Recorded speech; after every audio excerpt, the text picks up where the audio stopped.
welcome back to Sofa Sessions. My name is Gemma Ann Barnes and I'm a vocal coach and singing teacher. In episode 8, I'm going to be sharing my top tips to help you get an agent. So I'm going to be talking a little bit about how to present yourself, how to view yourself as a product, how to find the right agent for you and how to contact them, and just a couple of things for you to remember throughout the process.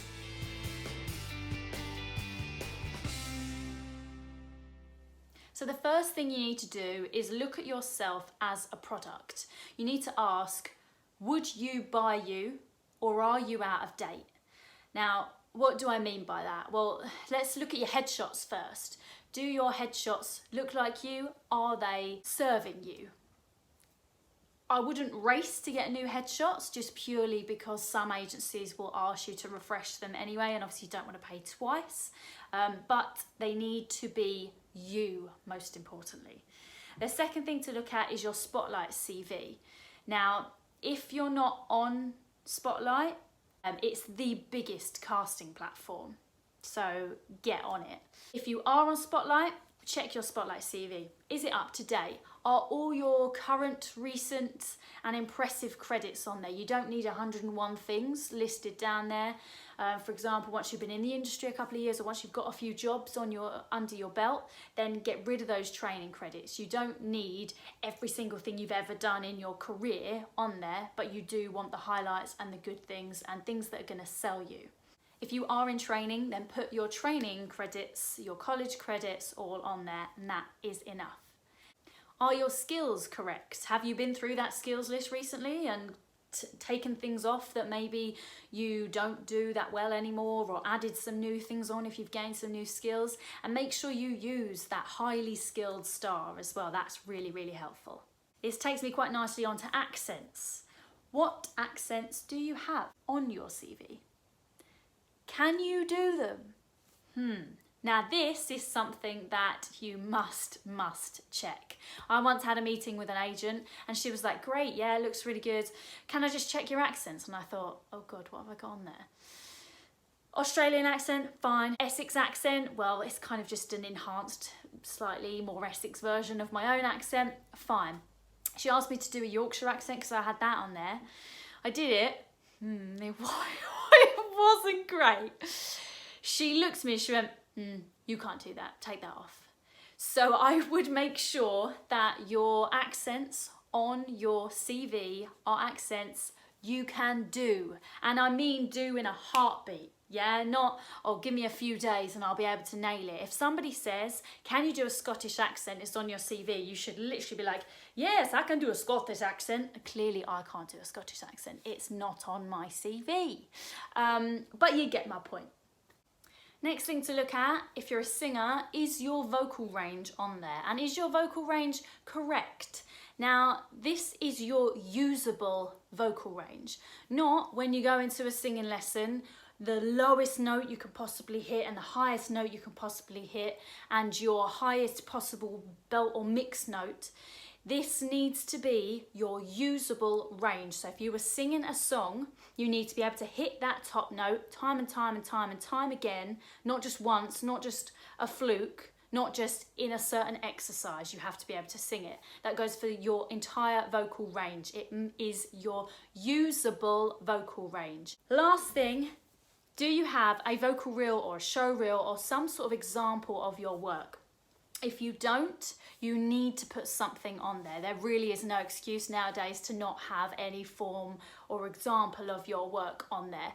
You can self-tape something. If you haven't got a vocal reel or a show reel on your Spotlight CV, then I would make sure that you've got some sort of clips of you singing or acting. Even if it's you film yourself doing a monologue, you film yourself doing a dance routine in an empty studio, you piece a few things together, a few different styles together to make a dance reel, or you sing a section, an audition cut of a song and put that on there.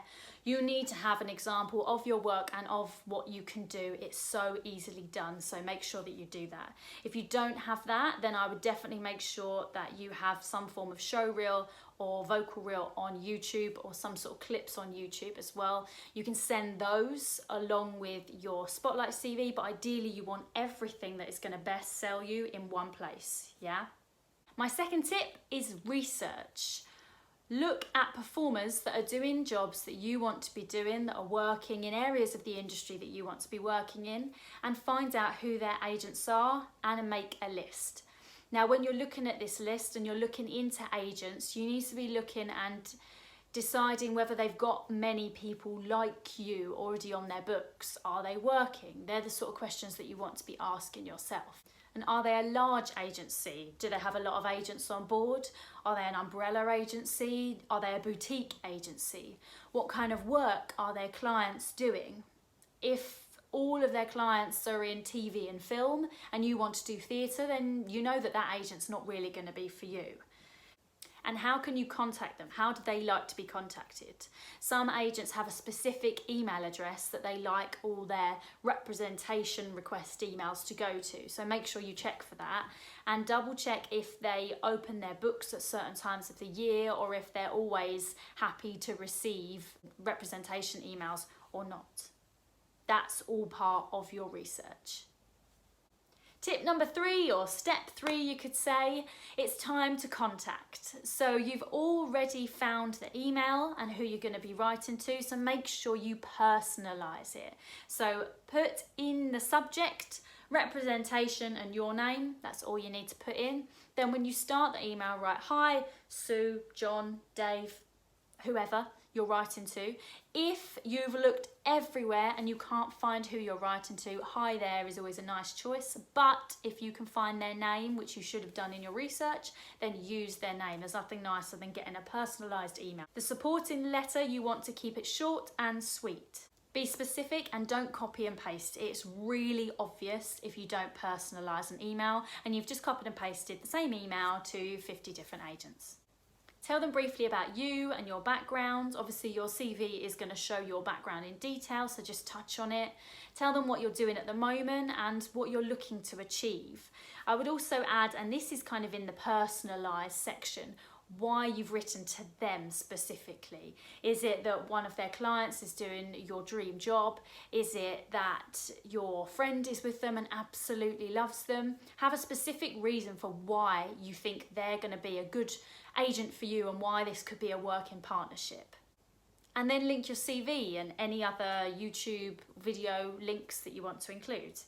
Finish by thanking them for taking the time to read your email and sign your name. Now reread your email and double check before you send, and send it separately to each agency. Now you should have personalised it anyway, unless you chose to ignore my good advice and you're sending the exact same email to 10 different agents.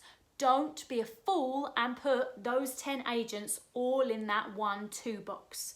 Because if you send it to 10 different agents, every single one of those is going to see every single one of those that you've sent it to. So don't be a fool, personalise your emails and send them separately.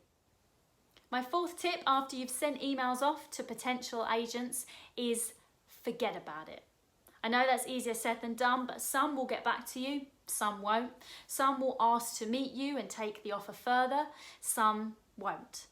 But what you can be doing is working on your craft. You can keep improving your skills. You can keep investing in yourself and growing and learning. You can keep creating connections and meeting new people and working with others. This is only going to make you more appealing as a product. What you want to do is make yourself such a good offer that they can't refuse. Don't send a follow-up email a week or two later saying, "Oh, just checking you got my CV and headshot." They're incredibly busy. They will have received it. If they want to take it further, they will get in touch with you. And my final tip, if you don't get any interest or if you don't get any positive responses, then don't get disheartened. Look into other agencies, agent showcase opportunities and Q&As. In 6 months' time, you can revisit your list of agents, refresh it, and contact the agencies again that still really do it for you. It's not the end of the world to not have an agent. It just means you have to work extra hard on promoting yourself. You can check out episode 7 where I share my top tips for if you don't have an agent.